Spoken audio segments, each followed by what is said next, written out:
Hello, my friends, and thank you for joining me today. Welcome to the podcast. I am your host, Ingrid Thompson, and my business is Healthy Numbers. My mission is to teach business owners to understand how money works in their business. This is super important because when you understand how money works in your business, your life changes completely and forever. You're able to have confident conversations about money. You make business decisions based more on data and facts and dollars. And this, as I said, changes your life completely and forever. Are you ready? Let's go. What are we talking about today? Well, being resourceful and achieving anything you set your mind to. As I record this, we're starting out in 2021. Maybe you're thinking about setting goals, and if you haven't been thinking about it, maybe you've seen things in your Insta and your Facebook, and it's the start of the year and people are saying, set those goals, get super excited, these big outcomes. That is not what I am going to talk to you about today. A few weeks ago, actually it's a little bit longer than that, I interviewed two extraordinary women, Kat Long and Jo Orban, and they have started this amazing business called Our Trace. Super shout out to Kat and Jo. Cycle back to episode 144 if you want to listen to it again. Or if you haven't already listened to it, it's episode 144. There's always such wisdom in the conversations with my guests. And one of the things Jo said that has truly stuck with me, don't look up too often. And this is what I want to talk to you about today in the context of you being able to achieve anything you set your mind to. And as it relates to setting goals and what does don't look up too often actually mean. Look, we're told set those big goals, strive to be the best. And there's even some coaches who call them hairy or audacious goals. So here's my perspective on that. And what I have seen over my years of working with small businesses, with people in startups, in the corporate world, those huge goals can be so daunting. They can be incredibly demoralizing and soul destroying, and they are not really inspiring in the way that they are supposed to be. Set those goals, get excited, they say. When people wake up every day and they look at those big goals, they see how far away they are from achieving the goals day after day. And this truly is a type of self-sabotage. It is demoralizing. So here's the thing. Having a target out there in the distance gives us direction. Absolutely. It lets us know why we're doing what we're doing, where we're going. And the truth is that to achieve the goals, there are underpinning behaviors and a series of small milestones, incremental, infinitesimal pieces that help you know you're moving in the direction toward your goal. So let me give you an example. In fact, I'm going to give you two examples, but the first one is we were on holidays, and as we left heading for home, the road sign said 1,000 something kilometers. And that felt so far away and so many hours of sitting in the car. Then the sign said 920 kilometers, and then it said 790, and so it went. So these accomplishments gave us that sense that we were making progress, and that's what I'm talking about today.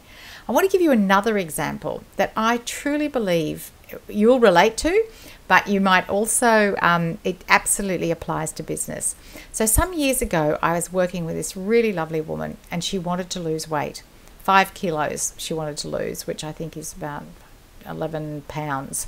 And she'd been telling me this the week before. She said, I'm going to start my diet next Monday. And I arrived at work at my usual 11 a.m. because that was my start time. And she said, oh, Ingrid, I'm so glad you're here. I need to go out and get a pastry at Michelle's. And I thought, aren't you starting your diet today? And she said, oh, I did. I've been on a diet all morning and it's 11 a.m. and I am not any thinner than I was. Look, my pants are still super tight. And off she went to get a pastry. Now, it might feel amusing, and it is kind of funny, and I do tell the story because it is a bit funny, but this is exactly what happens when we are setting goals in business. We set this big goal, and after a week or a few days or maybe a month, maybe 2 months, We say it's not working. Look, my pants are still too tight. And the people leave that behind. Look, I haven't got any clients. Look, my Instagram posts aren't getting attention. We leave that behind and we move on to the next thing and the next thing and the next thing, or give up altogether. And we take the business down a different path. We quit that program and we look around for the next guru. Who is the next big thing? Who is the next one who's going to promise me that I can get my goals?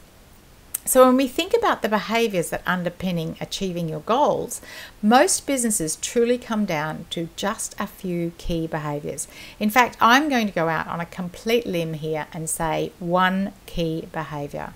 And I've just reread, I don't know for how many times, the book called The One Thing by Gary Keller. And it is such a terrific reminder that this is the essential behavior. The essential behavior is to focus on the one thing that I can do right now to, and this is where you put in what you're working on.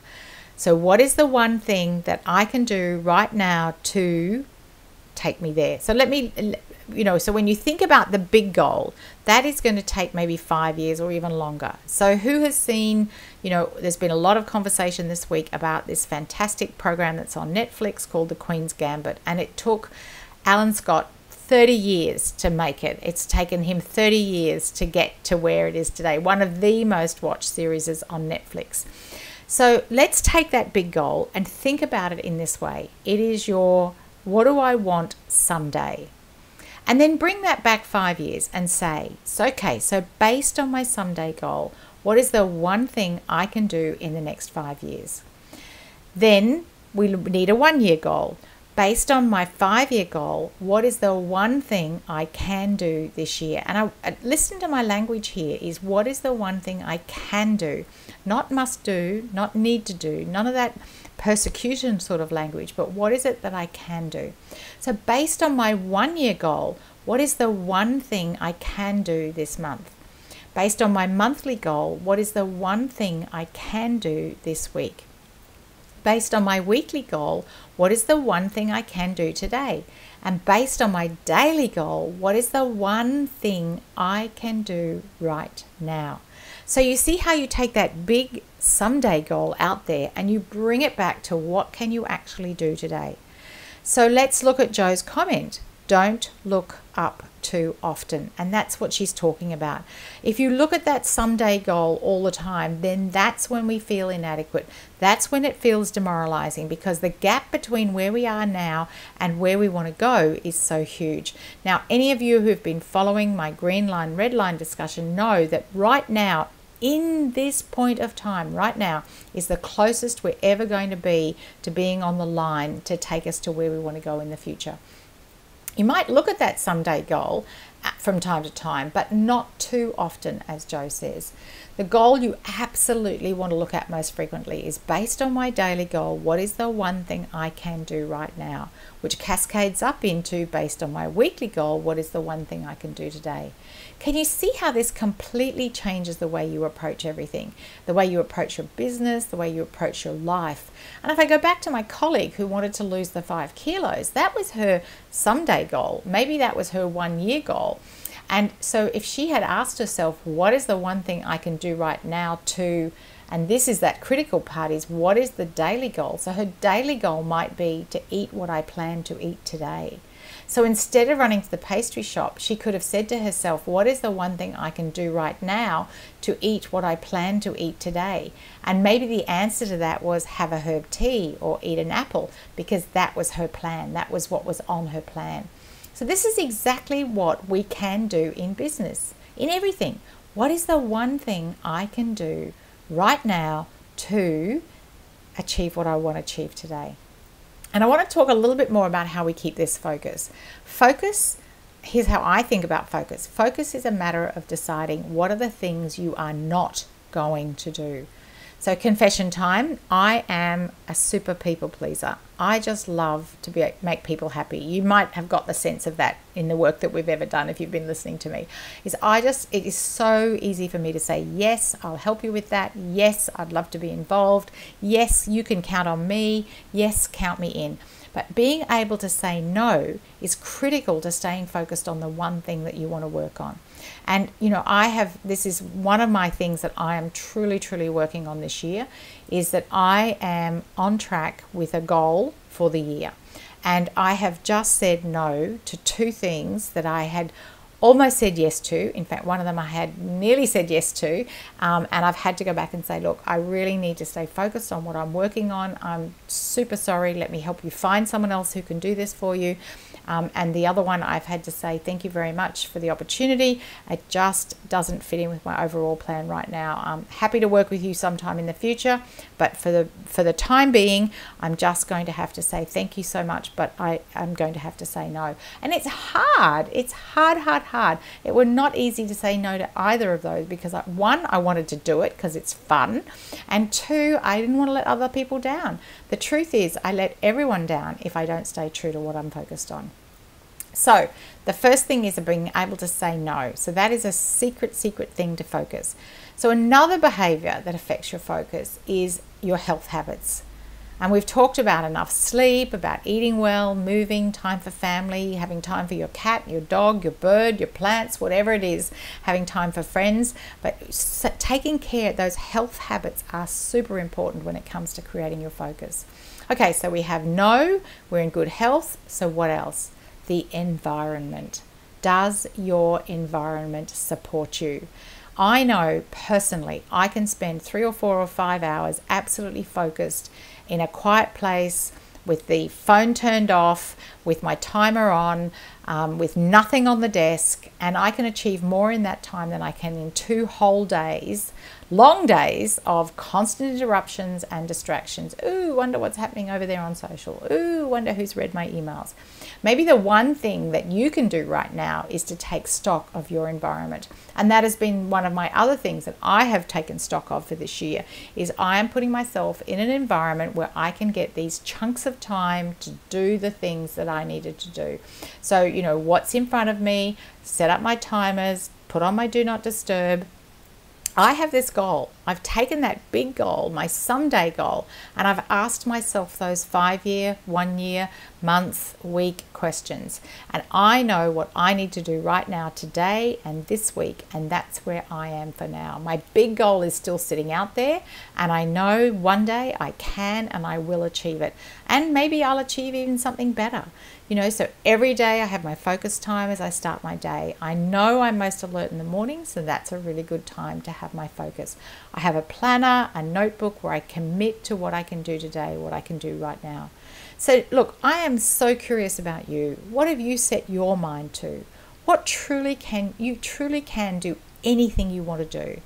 And when you set your someday goal out there and then work it back, and always super important to remember to be kind to yourself.